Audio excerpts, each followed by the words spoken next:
Hi, my name is Jose Ramirez Assad, and as I was mentioning to you earlier, I am the CEO of Axion, and I welcome all of you to today's webinar.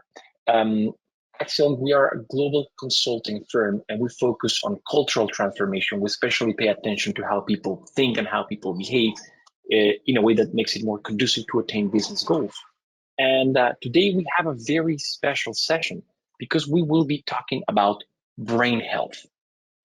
This is a very, very interesting topic and one that has um, a very important bearing on the ability of our organizations to be successful. Now, to talk of such a specialized topic, we will be joined by our colleague and friend, Alvaro Fernandez. Alvaro, he's a recognized brain health pioneer. He's a keynote speaker. He's an author. He's the CEO of Sharp Brains. He's the founding member of WEF Global Future Council on Mental Health and a neurotech. He's an avid lifelong learner, skier, and tennis player. And he is Axion's expert partner on the topic of brain health. So, Alvaro, welcome. Thank you so much for joining us. And for the rest of our attendees, just so that you know, the format we'll follow is Alvaro and I will be having a conversation on certain key topics. But during the presentation, you will have the opportunity to present your questions. Those will be relayed to me, and then we'll ask those to Alvaro. Other than that, let's go ahead and get started. Alvaro, welcome. Thank you, Oseas. Great to meet you and great to meet everyone who's been able to join. And first, before we go into the conversation, I would like to make one point based on the introduction, which I think is very meaningful, which is you welcome me as because I'm someone who has a lot of specialized knowledge. And that's the opportunity and the challenge. People think the brain is this very, very, very, very complex organ, which it is at the molecular level. But if we think of it as a system, there's already many things that we can do to improve our lives, our work. And I am an economist by training. I see the brain as an asset, as a resource. So for the last 15 years, I've been working with many scientists and many experts and many partners, trying to understand the latest and how to apply it precisely to demystify it so that people don't believe, oh, that's so specialized. I can only talk to a doctor, which is true if you have a medical problem, but we all have brains, we all have minds to understand and to improve. And that's why I'm very excited to start this journey with all of you in Excellent. Fantastic. Well, I think that's a great distinction, and thanks for offering it right off the bat, because you're right. If we think about the brain as an organ that, due to its complexity, there's nothing in our power, very little in our power that we can do to take better care of it, to get more output out of it, whatever it is that our interest is, then this just becomes I guess almost like a form of intellectual tourism. You go and you see people talk about things that you can't understand and do something with, and even though it can be interesting, it's not particularly helpful. So with that, then during this webinar, we'll focus on what is actionable, what is something that I can actually have an impact in our life, so that we don't, I guess, get lost only on the theoretical aspects, which are fascinating. Then again, we're trying to make this very applicable. And I'd like to start with a question, because obviously after COVID, there was a lot of attention put on mental health. And it is a very interesting topic, but it is not the same as brain health. And I'd like to see if you can help us establish what's the distinction between these two. That's a big question, but I will summarize it. So the distinction brain health, mental health is very artificial. It is two sides of the same coin. The mind emerges from the brain and the mind impacts the brain. So you can think of them as dancing together, impacting each other in the short term and the long term. And that can be a virtuous circle, which each of them enhances the other side, or the opposite.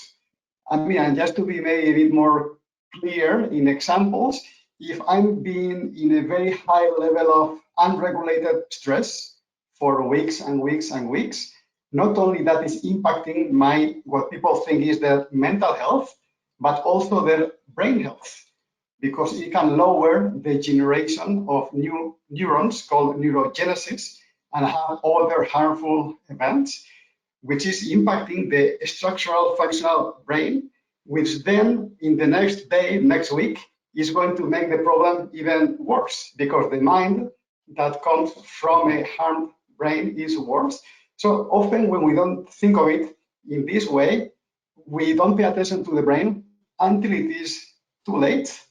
And the opportunity now with this webinar and many other things we will do is for people to understand what is brain, what is mind, and try to create this virtuous circle that will help us better adapt to very challenging environments that we are exposed to in today's society and workplace.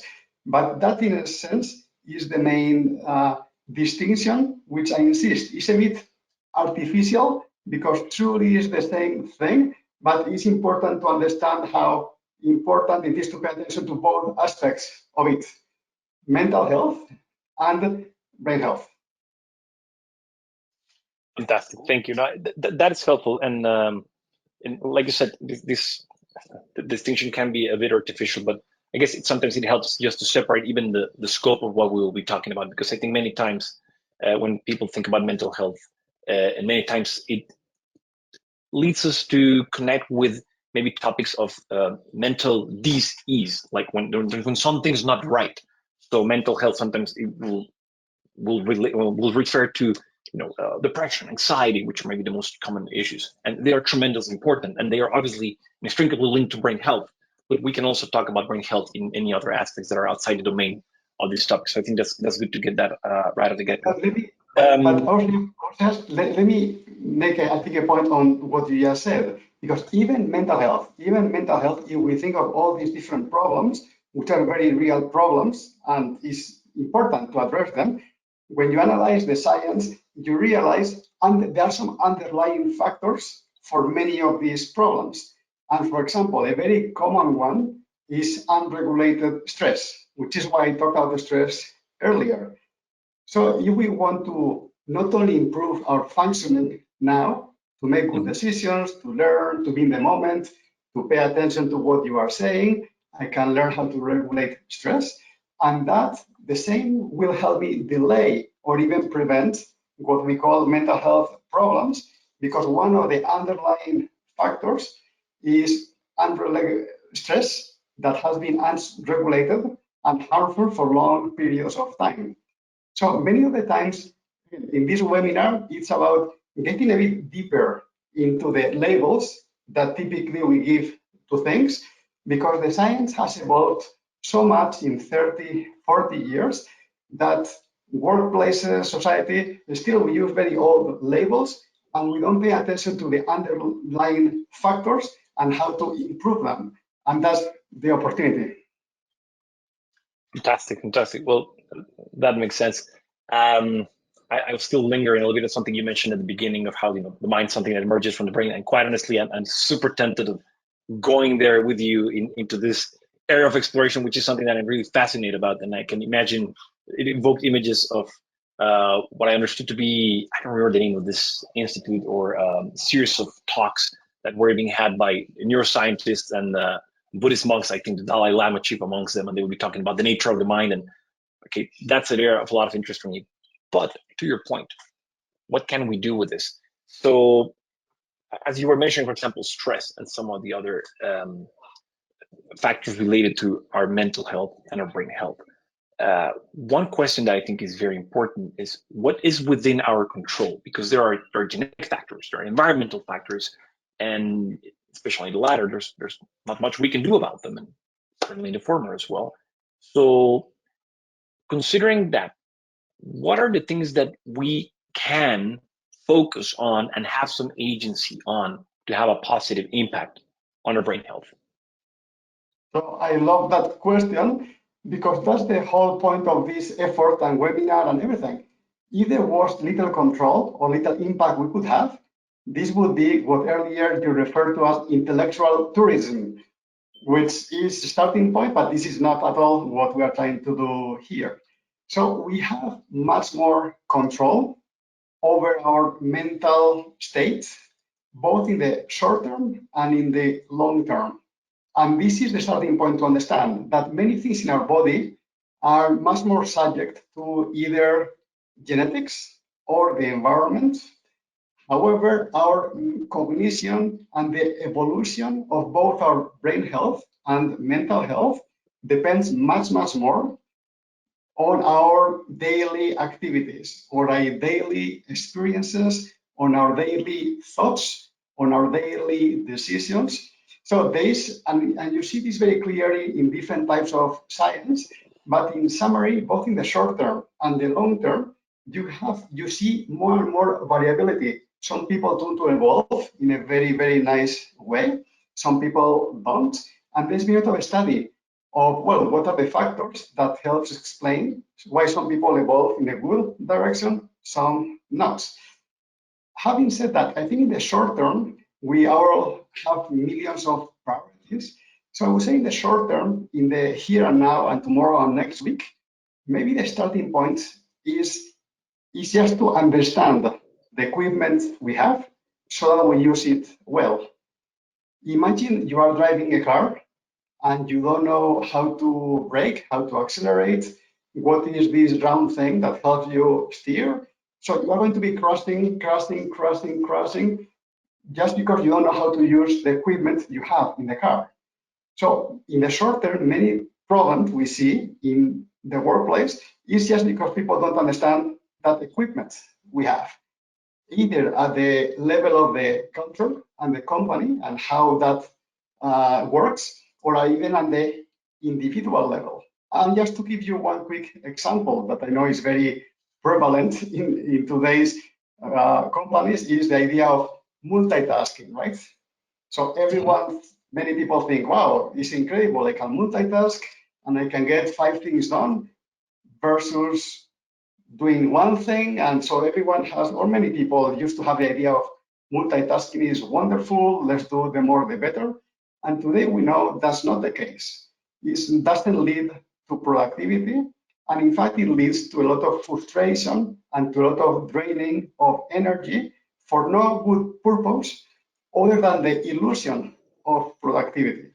So if I think of it from the company's perspective, it would be important to think, well, how do I reduce the temptation for multitasking and maybe clarify goals for each week, for each month, for each department, so it's more clear what really the main objective is. And from the individual perspective, I can think, well, I don't want to be doing 5 things because just switching from one to other to other to other, that itself has a cognitive task, a cognitive cost. I prefer to prioritize the most important one, leave that fully done, and then move to the next one.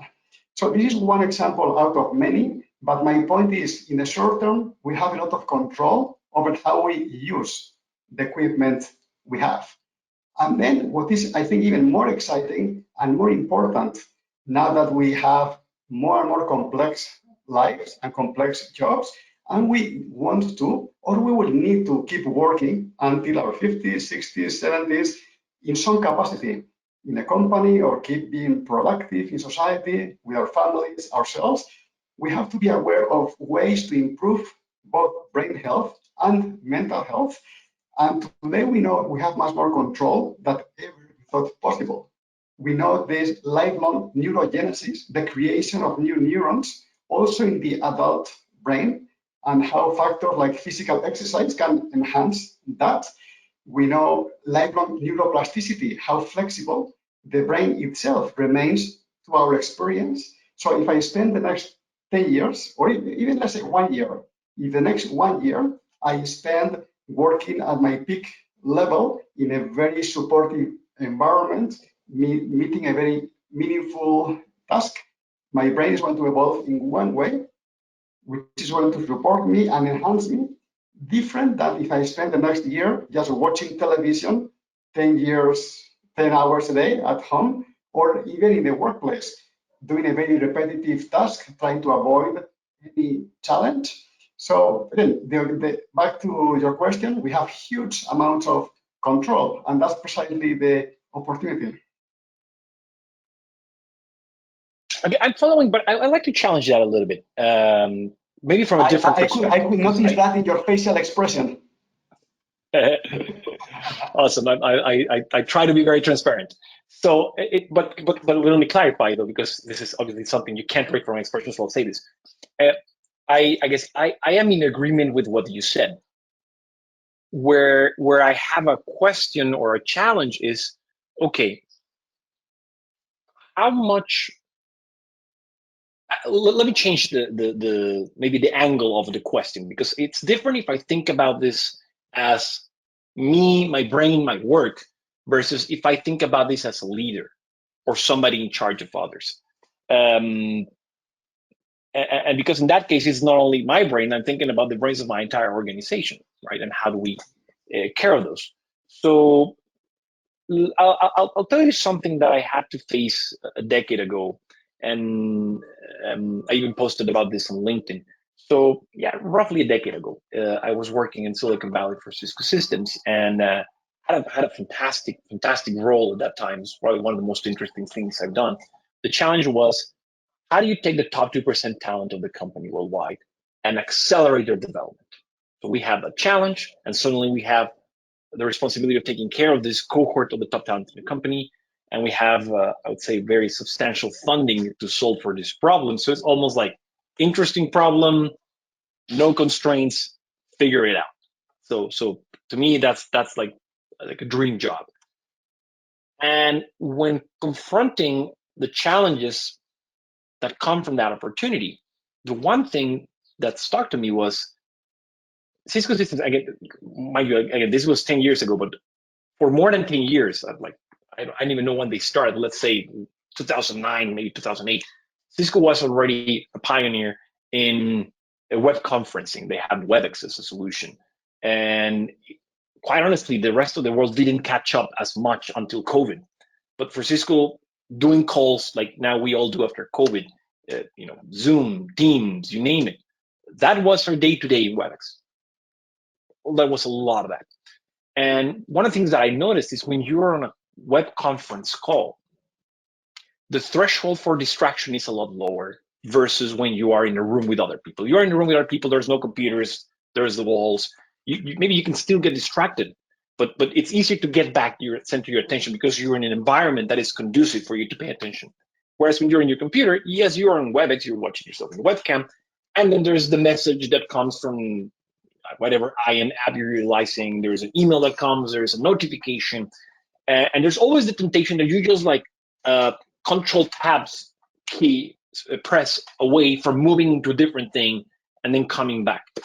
Um, so I know that when you are task switching, as you mentioned, um, let's say your cognitive abilities take a hit, decrease. I even read something that said that you lose a certain amount of IQ points comparable to being under the effect of certain substances. So it's not minor. So my concern at the time was, okay, so we have thousands of people in this organization that are taking advantages of having this technology. But now it's not an option. Now it's not something that I, as an individual, can choose to do. This is the way the company is run. We all live in this environment. So I'm thinking I have some of the top talent in the company and the entire company, many of them, uh, spending a third of their time, half of their time, three-quarters of their time in this type of calls. And they have not a lot of control or choice on, can I choose to be in this call or not? So they are in an environment which is more conducive to distraction and is multiplied by the thousands. And I was thinking, how much cognitive power are we leaking as an organization because of this setup that we have? And what is the impact that this is having on their well-being? So sorry, it was a little bit over elaborated, but I wanted to connect to like a real life situation in which you have a lot of individuals that they could be looking at after their brains, but the setup in the organization is not so favorable. And I think now that we all suffer in this era in which this type of calls have become so prevalent. But okay, so thank you because you presented a real life opportunity to apply what we just discussed. So first, the knowledge of how the brain works and the mind, the knowledge that if you are in a virtual environment, people are much more likely to be distracted because there's many other things going on and less of a human interaction. is a very important factor to then intervene in a variety of ways as a leader. And by the way, you can see already that happened during COVID because everyone was doing that. For example, make sure no webinar or no event virtually is more than 20, 25 minutes. So it is very clear agenda, very clear to the point. And then you give people a 5-minute break to get ready for the next thing. So from the structural perspective as a leader, I want to know this is a factor. So instead of a culture where every meeting has to be 1 hour, I train people, no, this is not optimal. This is not using the brains we have all through the world. Let's make sure we have much shorter virtual events, 20 minutes, clear agenda, fewer people as well, just the people you need there. And then 5 minutes break in the end for people to, catch up and be ready for the next activity. So that's from the leader, from the cultural aspect.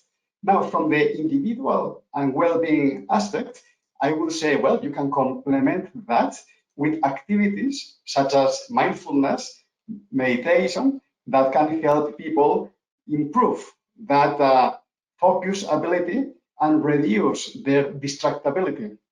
So those two things together, and you could even add a third one, which is these days, people have phones, we have laptops, and often we have all these annoying distractions, right? We have an alarm, we have things. So make sure in the beginning of every meeting, checking with everyone in the meeting to switch off alarms, to switch off signals from other devices, to try to maintain the quality of that interaction for the intended objective, which is to solve the problems in that agenda. So I was listening to you, I was thinking, what are some of the things that can be done, quote unquote, top down, to help with this? So, maybe having a meeting be 25 minutes instead of 30, so there is 5 minutes to catch up with one another. You can set up a policy or a guideline. It's going to be treated mostly as a recommendation, I think, and then it's up for us to uphold it. So there's a combination of, I guess, leadership signaling what's acceptable, what's desirable, and then people following through. I remember from a more extreme example, I just can't quite remember who did this, but this was the CEO of a tech company. And the anecdote that I remember is that one day he instructed the IT personnel to do something to the effect of erasing all recurrent meetings from everybody's calendars. They're all gone.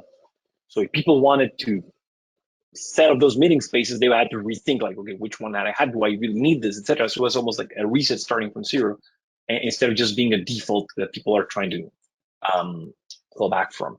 But all right. So as I'm thinking but there are many creative things that can be done once people understand the main factors to consider. And the challenge is that often those human factors, mental factors, brain factors are not even parts of the conversation. So the starting point is, well, how to use what we have properly. And second is more how to improve that over time. But an example which I find fascinating is working memory. So the ability of holding multiple units of information at the same time is a scarce resource, and it's extremely important to integrate anything new with anything old that we already knew.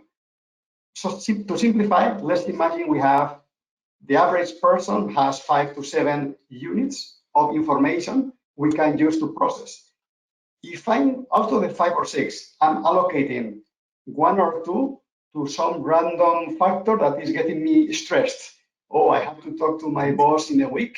What will the performance look like? Well, I'm already getting out of my 5 or 6. 1 is already not being useful in this conversation. Second, if I'm remembering now some very small detail that is not very relevant to the conversation. Tonight I have to go to this event. And then if I add even more stress factors, so what happens, one big obstacle for productivity, especially in the virtual collaboration culture, but also in general, is that very scarce and very important working memory capacity typically don't get used in its full capacity because we use half of it for other things that don't help us solve the problem we have now and then later solve that. So once you know that, you become more aware of, well, again, I have to avoid distractions. I have to avoid stress that doesn't help me in this moment. I will handle that factor or that situation next week. Now I have to do this. You will also learn how to outsource some of your working memory to external systems. I mean, the obvious one is a calendar system or a notebook. So you know how to expand that to the maximum level. But again, those two things, stress and working memory, how they work on their own in interaction and impact decision making and productivity and resilience in general are super, super important. And I don't think they are really well understood, either top down or individually. And I know we have many other things to discuss, so maybe we can go ahead, but this is a great starting point So to converse. as I was connecting with that, I want to go to something super concrete that maybe is not immediately apparent for people in general, but I think it's helpful. When you were mentioning, paying attention to our working memory and how to maybe outsource or delegate some of the things you're doing to externally, it could be a calendar, it could be something more sophisticated. It was like a couple decades ago, David Allen popularized this framework called GTD, Get Things Done. And it was essentially how to take things that are, let's say, floating in your working memory at a time and put them somewhere else for later processing so that your mind is not cluttered by that. There is what I would call an updated version by Tiago Forte. You can look him up online. Tiago Forte recently released a book. It's something to the effect of Build a Second Brain. And he has a very interesting framework called PARA, which talks about projects, areas, resources, and archive. And essentially a way to think about how to think.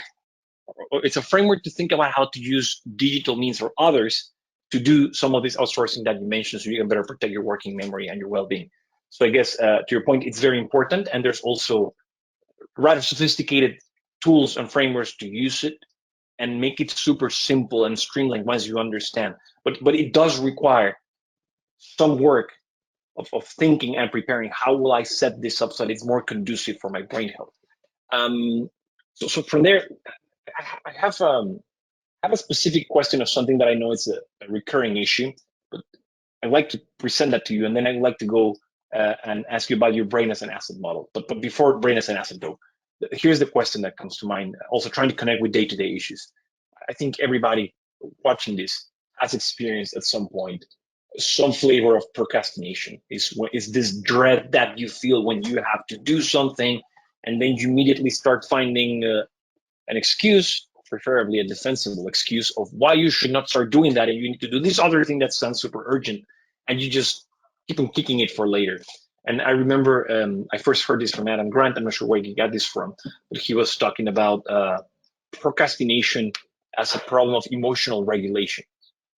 Instead of, as some may think, maybe it's a fault of character or lack of productivity or lack of drive, whatever. But I do know that struggling with procrastination and getting into the right level of concentration for the difficult mental work that many of the jobs, uh, the modern jobs that are required, let's say for knowledge workers, those are day-to-day challenges. Like we're all facing some version of that. So, what is within our power, actionable, to help those of us who have experience on a regular basis, either a difficulty to concentrate or procrastination? So what is very interesting is that procrastination, like stress, is not good or bad always. A little bit of stress is healthy, makes you focus, get your energy to whatever is seen as the priority in that moment. Procrastination depends on the the company culture. Sometimes it's smart because sometimes you don't have enough information to make a decision or to do something until, and I'm going to be working too much now, and then no one will make a decision. I have to do the same thing 5 times again. So let's wait until things are very, very clear, and then I can make it. So that would be healthy or smart procrastination. But beyond the limits, which is common the case also with the stress, it becomes counterproductive. So in that case, I think again, same as multitasking, the starting point is to understand a bit what leads to procrastination. And it can be emotional overload, which is what you just referred to, or it can be cognitive overload. Imagine you have in a matrix organization completely different guidance points from different bosses, and you don't know, do I pay attention to the function or to the geography? Am I procrastinating? No, I need to get better alignment. So sometimes can be emotional, sometimes can be cognitive, sometimes can be just structural. From the point of view of what is practical, something easy to do, I think here some types of techniques that, I mean, we already talked about physical exercise and aerobic exercise earlier, because that in general gives you more energy. So if you have more energy, more interest in doing things, I mean, you are more likely to actually do. But two techniques that complement physical exercise very, very well are one, meditation, mindfulness, and two, what is called reframing. That is the basic technique from cognitive behavioral therapy. So imagine that the reason you are procrastinating is that because, and many of us are perfectionists. We want to do everything perfect the first time, especially it depends on the culture you have. But you can, what if you reframe the work as well? I'm not trying to prove I'm perfect, I'm just trying to prove I'm getting something done. That's where the framework you mentioned earlier is powerful. I'm just going to get something done. And then after that, I will learn something and I will get something else done. So yes, that practice of reframing from not being stuck in one pattern of thoughts that leads us to being stuck in our behavior, that's just reframing. That can be a very simple technique to apply and to extrapolate into many different circumstances, can be very beneficial.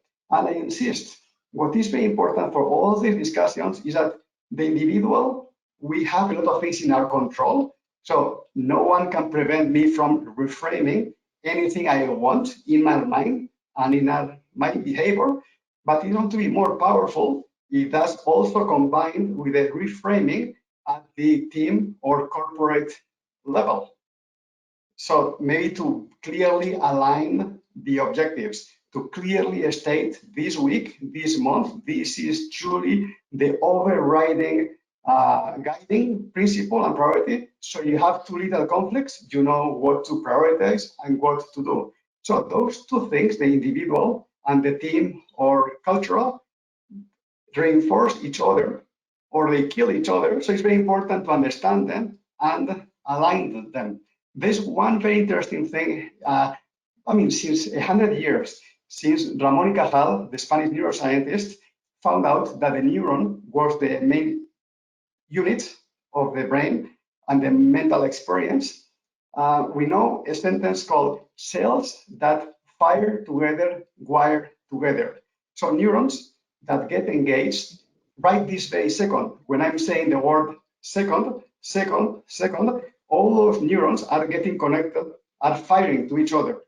And the more they fire to each other, the more they're wired. They create connections, they create myelin, which is a substance around the neuron connections that makes communications much faster. But I mention this because the key thing in all these things is not theory, it is practice.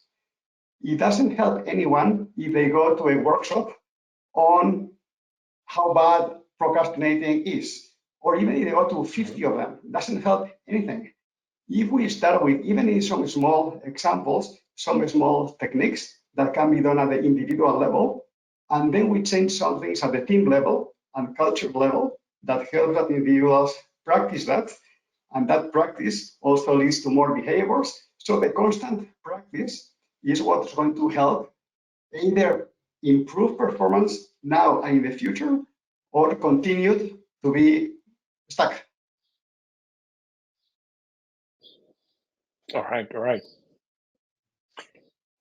Thank you for that. That's helpful. Man, I really like to chase a few more questions around it, but as I mentioned, I'm also super curious about this brain as an asset model. When I first read the title, I thought this is almost as if an economist had started studying the brain.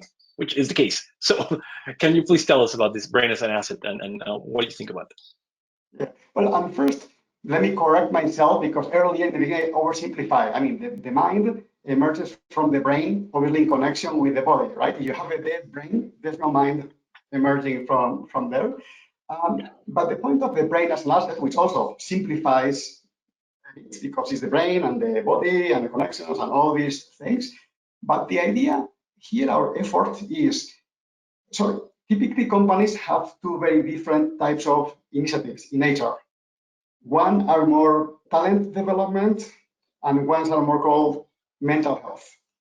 The problem with mental health is that typically they are approached just from a very clinical, very full of problems approach. And typically because of that, they don't engage much or they have a stigma. So we want to say, well, everyone has a brain.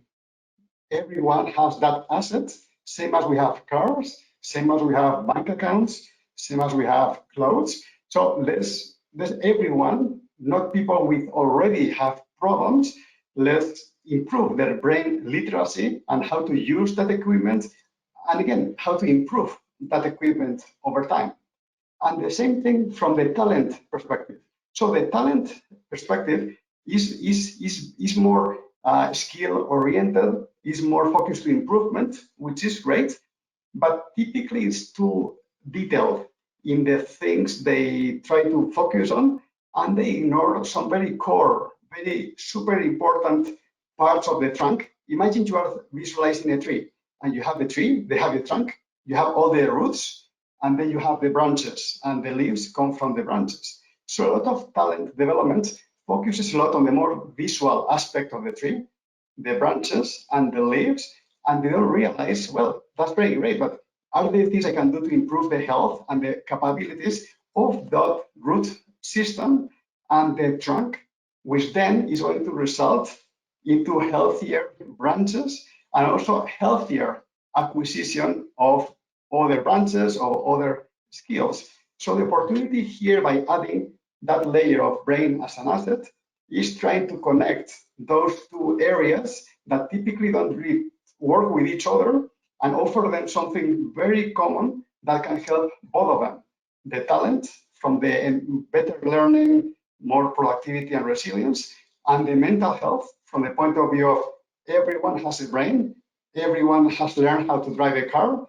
Let's make it more engaging, more accessible, even more fun. I mean, it's very important to add fun exercises, fun activities where people can see themselves what we are talking about versus the typical angle, which is let's bring a doctor to talk about suicide and chronic depression and Parkinson's. Well, I mean, there's other things we can do to combine those things, and I think will result in better results for those two parts. Anyway, so that's the why. Sorry, that's the why, not the what. So the what is if we accept that brain is the asset, the key thing then to realize is not only how to use the asset well now and how to protect the asset so it doesn't get worse, but how to accumulate the asset, how to make the asset grow over time so you have more of it and you can be more productive and more resilient. And in today's society, that's very important because we're going to have many jobs, many career changes from this career to that career, when you have to be top of your game to learn very fast, to integrate new knowledge into old knowledge. So the idea of how do I invest in my lifestyle, in my approach to work, in what techniques can I learn? Like we talked about mindfulness earlier and reframing, and there are others. How do I apply that to, again, make sure I can invest in that asset so it gets better the more I live and the more I experience versus the alternative, which is typically it does not get better.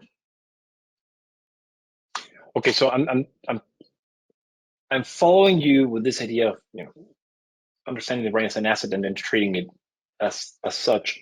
And if I think about this from a perspective of leadership, actually, let me ask this question in first person, right? So I am the CEO of a multinational company, and you are this expert in brain health.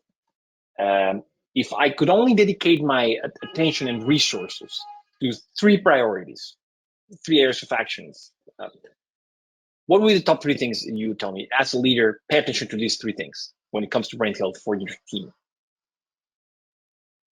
Well, before that, I will even tell you that the most important thing you can do as the CEO is how to allocate your attention to the things that matter the most. So if in that moment brain health is really priority, let's have this conversation. If right now it's not a priority because you have to get a new client tomorrow, then just fully focus on that client tomorrow. The brain is not going to disappear. So first is how to allocate attention.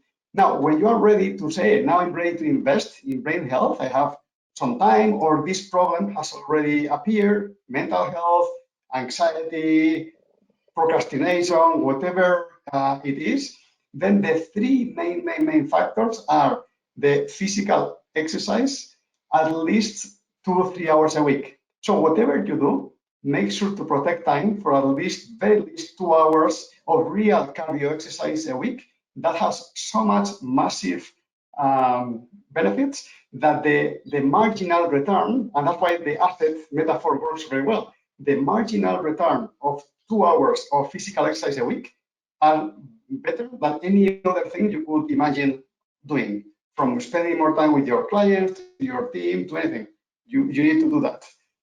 Second, this probably will be less relevant to you, so I'm going to offer another one. But second, cognitive exercise, mental exercise is very good. But in your case, you already have so much new things going on.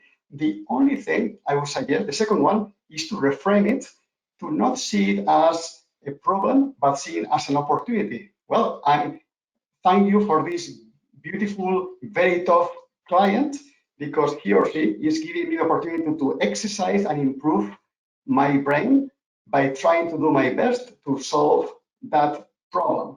So yeah, that the reframing from I don't want to talk to this client, I know it's going to be a very difficult situation, to reframe it. Well, I'm going to do my best. It's an experiment. I'm going to do something. I will learn from it. So that reframing, that will be very powerful.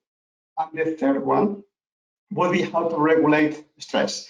So some people already have learned that before, and it sounds to me, given what I know of yourself, that you have already been exposed to the number of techniques on how to regulate stress.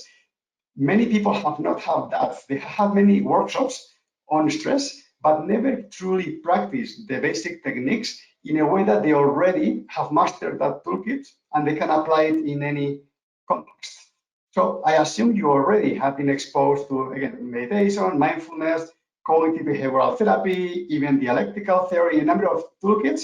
What someone like you could benefit from are maybe some sensors. There are some very inexpensive sensors that measure heart rate variability, and that helps you truly master some techniques. For people who are very quantitative driven, I could tell you, hey, these 4 different sensors, pick one, and see if that helps you practice the techniques you already know. But then, because you have this sensor, you can see, is it really helping me or is it not helping me? I mean, one example of something we did a few years ago with a big trading unit of a big bank. So everyone knows that when you're very stressed, you are more likely to be impulsive and make big decisions that you should not make, and that creates a pretty negative spiral. So it's very important to be in tune. So we did work, part of it was helping traders understand stress and working memory, the topics we have discussed. Second, what techniques they could practice to improve. But third, they said, okay, all this is very interesting, but we would also like some kind of sensors so the trader knows real time when he or she is becoming way too stressed in a way that should not be making stress trading decision in the next 5 minutes. Maybe go for a walk and then come back.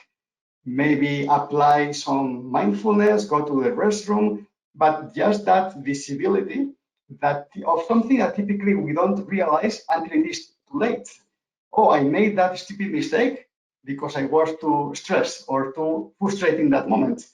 So for someone like yourself or in some context, that sensor capability also again, has two benefits. It helps learn all these topics faster, better. Second, it can be useful to give some signal. I mean, in a more Machiavellian, perhaps, context, but there's been controversy in China, in Chinese schools these years, because some pilot schools, I mean, the challenge is immense, right? They have to educate 100 million kids, or 200 million is massive, and they have all these massive classrooms and a lot of students. So they are experimenting whether putting a little sensor on the forehead of the students, and the sensor is measuring some very simple brain waves, and the output of the sensor is just green light or red light. So the teacher can see, oh, I have these 40 kids, and but it's very interesting to think of this. It can be used in a very Machiavellian way, like, hey, little Yeah. kid, you're not paying attention, what's going on with you? Or you can realize, wow, 40 of the 40 have disconnected. Maybe the problem is my teaching. I have to do something more engaging. I have to. So these sensors is not the low-hanging fruit. That's not how we are starting to promote this idea of everything we are discussing. But there is a very interesting toolkit. What worries me is that this toolkit is becoming available and people are using it before we have the common knowledge and the common training that human resources departments can do. So everyone can understand the brain and mind, everyone can adopt the most beneficial lifestyles. If some people want to use some tools, well, give them some guidance. But if we don't do that, people are going to start doing crazy things, which is already happening, by the way. But that's a separate conversation. Here we want to add some rationality and some impact and some productivity and some resilience in ways that are healthy and beneficial for everyone. Oh man, So that image of the I kids think with now, like, Oseas, I could read your mind. I think you already are visualizing tomorrow in the next meeting with your team. You want everyone to have a sensor and then to monitor their level of engagement. I would not suggest that, but we can discuss that tomorrow if you want.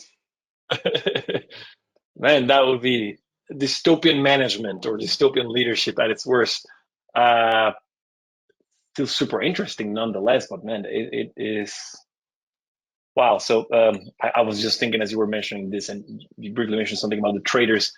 I was thinking of industries that may consider doing that. And let's just put it this way: I live here in New York City, and I would not be surprised if there's a few firms around here, around Wall Street, that may consider uh, artifacts of that nature to increase productivity. But, Man, but yes, I mean, that's maybe a more beneficial angle of the same technology. yeah. Imagine you have a fleet of truck drivers driving all across the US, Europe, wherever. Okay. I mean, you don't want them to fall asleep while driving, right? So you can do your best to do Correct. that. But some car companies, some truck companies are doing, I mean, either it can be eye tracking or it can be very simple sensors. So, I mean, these things can be used, again, for good or for bad. That's the opportunity. That's why we're trying to do this is let's learn about that equipment. Let's try to use it the best way. Everyone now is concerned with the robots, right? And with artificial intelligence. Well, what makes us human? What are our properties? How can we enhance those and use our brains the best way? And we can use AI the best way we can use AI, and we can use human intelligence the best way we can use human intelligence, and the combination will be better. But we have to be thoughtful about that we have here, which often we are not. All right. All right.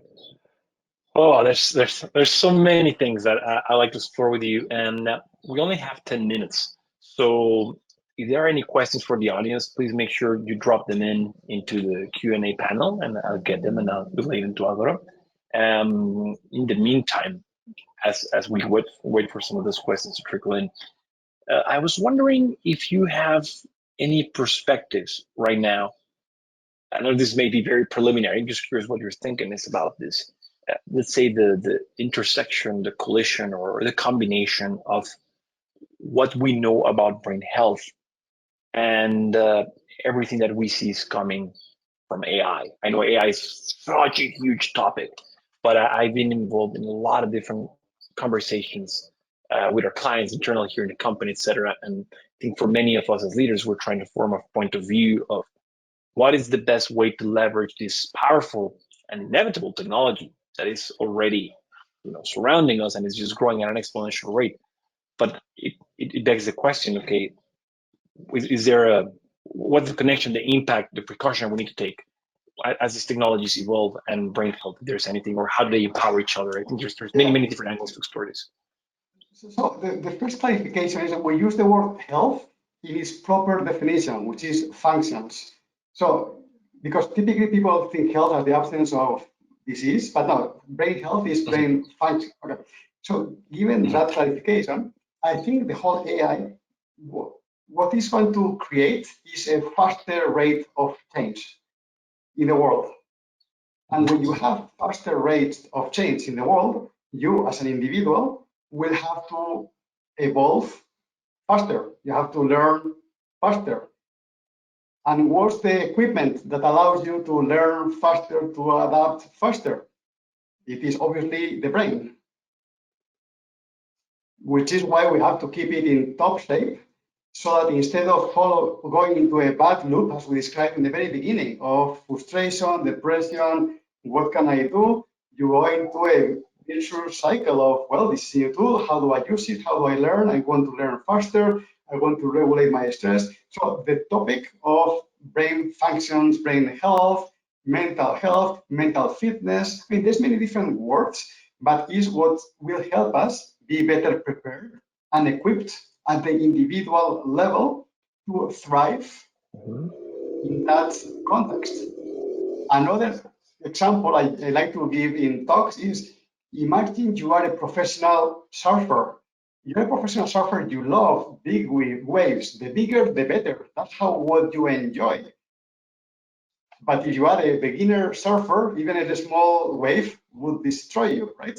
So we have to become better mental athletes, better mental surfers to be able to cope with that rate of change and to contribute and to add and to co-create and to see it as an opportunity, which is what we all want. And I think we all desire, but we need to have the tools and the knowledge to make that really happen. And just to link that to something interesting. So just a few months ago, we ran a survey of experts and pioneers in neurotechnology, neuroscience, brain health, asking them a variety of questions. And maybe as a follow-up to a webinar, we can send people a link. But one of the things we asked was, what is one specific method that you have used in the last 5 years where you have seen very clear benefits in your own life? And the number one was physical exercise. But what was very interesting is like 87% said physical exercise. It was not only 10% said any benefit. I mean, 87% said that just one habit translated into very significant benefits. Number two, I think I have the survey here, was better nutrition, sleep hygiene. So some mechanism, what we call is bottom up. So it's improve your overall fitness, your overall body, and that results in better mental brain health.